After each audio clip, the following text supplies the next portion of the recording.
Saya ya merasa agak sedikit teknis aja nih. Sebenarnya kalau kita menghindari kecilnya lapangan permainan, kan kita besarkan saja. Di mana caranya? Tidak perlu pakai amandemen. Kalau tadi 3 periode yang betul-betul dikhawatirkan Bang Fahri dan saya kira harus menjadi perhatian kita, tetapi demand yang sangat terbatas itu kan karena threshold yang 20%. Ya. Saran saya Ini nih, bicara sebagai mantan anggota DPD ya? ya bisa lah itu. Benar.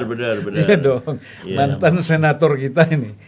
Jadi kalau saja kita mau besarkan lapangan bermain nih, lapangan bermainnya kita besarkan, kan gampang caranya.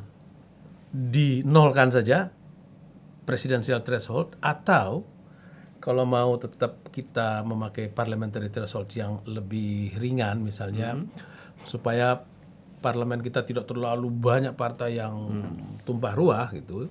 Walaupun itu juga sebenarnya nggak ada masalah, karena kalau kita mengacu pada pemilu tahun 99, itu kan ada beberapa partai yang cuma punya 1 anggota, 2 anggota, dan dia bisa melebur menjadi fraksi bersama. Iya, fraksi bersama. Itu juga nggak ada masalah. Itu masih berjalan di tingkat provinsi dan kota ya? Kenapa kita tidak pakai lagi? Karena toh suara-suara yang hilang itu kan kasihan, Bang. Jadi ada misalnya partai dari adik-adiknya Bang Zulfan sama Bang Fahri, abang saya Bursa Zanubi, partai Yaitu Bintang partainya Reformasi, Pak Yusril, PBB. kan ada sejumlah orangnya terpilih, atau partai Pak Rias Rashid dulu. Ya, Tapi karena tidak cukup threshold, dia suaranya hilang. Walaupun mungkin dia bisa mengutus 2 atau 3 orang. Nah, kalau itu dinolkan juga, itu kan ada masalah. Misalnya supaya tidak terlalu banyak fraksi, maka dulu diharuskan menggabungkan. Bang Zulfan berapa jumlahnya? Katakanlah kita sebut 50 deh.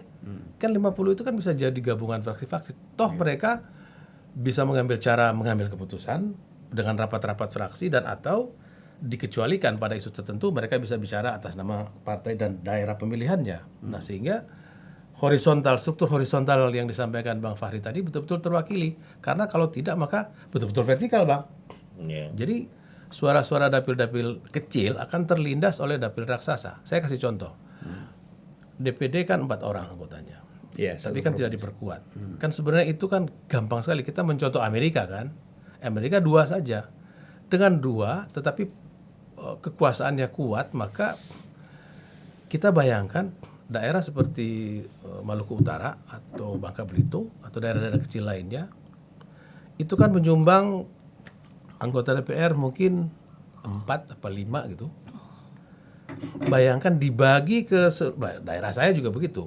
Sulawesi Tengah mungkin sekarang 7. Dibagi ke seluruh komisi yang bekerja aktif tiap hari, yang memikirkan, yang menjadi sparring partner pemerintah dalam memikirkan hal-hal yang bersifat pembangunan, kan tidak sampai 11 komisi kan cukup. Bagaimana itu baru segi proporsi, belum dia di dalam sana punya kekuatan voting nggak kalau ngambil keputusan. Nah, saya bayangkan kalau demikian maka hampir pasti keputusan-keputusan pembangunan kita itu akan lebih banyak melayani kepentingan daerah dengan jumlah pemilih besar. Karena apa? Mereka mengirim banyak sekali anggota. Betul. Ini kan harus diseimbangkan lewat Dewan Perwakilan Daerah. Betul, saya setuju sekali. Jawa memang mengendalikan pemilih atau rakyat 63-64% sampai Madura. Tetapi Indonesia yang berdaulat kan seluruh di luar sana. Betul. Nah, kalau struktur politik kita tidak bisa membuka itu, ya memang kritik Bang Surya harus kita aminkan. Sangat betul itu. Nah, poin saya kalau kita mau ubah sekarang ini bisa. Caranya gampang. Nolkan saja presidential threshold dan parliamentary threshold. Paling orang bilang, wah banyak sekali calonnya. Kenapa rupanya? Kita pernah 2004 itu calon berapa? 7 kalau nggak salah. 2004. Ya, tapi kan begitu dia masuk ke putaran kedua kan tinggal 2. Di Iran pernah ada 70 kalau tidak salah. Dan di beberapa tempat biasa saja.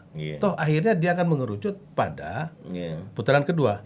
Putaran pertama itu bisa menjadi mekanisme yang melenturkan tingkat ketegangan yang diametral. Betul.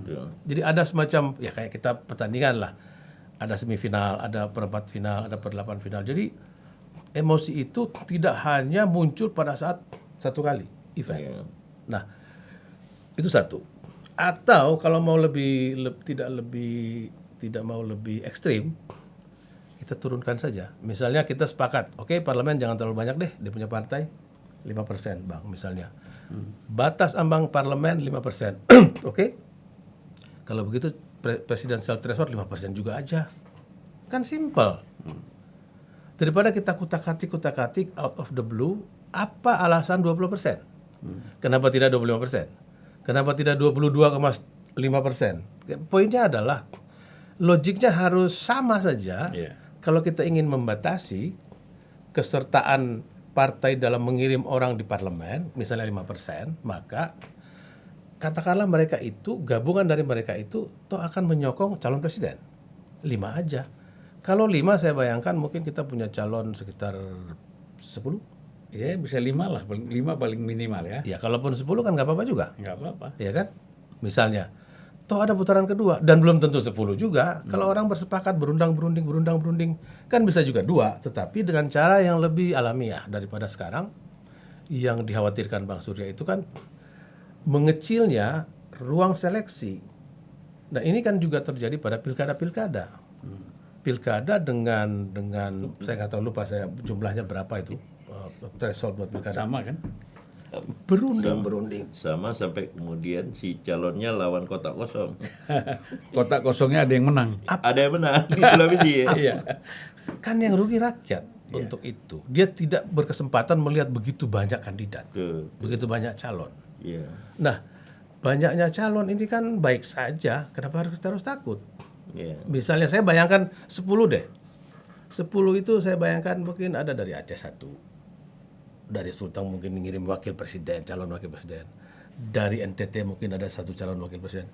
Tapi artinya struktur horizontal yang digambarkan dengan kaya oleh Bang Fahri itu bisa masuk dalam skenario politik yang lebih formal.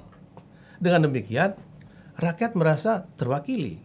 Nah, kalau rakyat terwakili, buat apa dia marah-marah? Ya toh kita sebelum ada threshold 20% ini, ya kan sebelumnya waktu kita pemilu-pemilu 2004 misalnya, Kecil sekali. ya dan kita nggak ada masalah. Nggak ada masalah. Nggak ada masalah.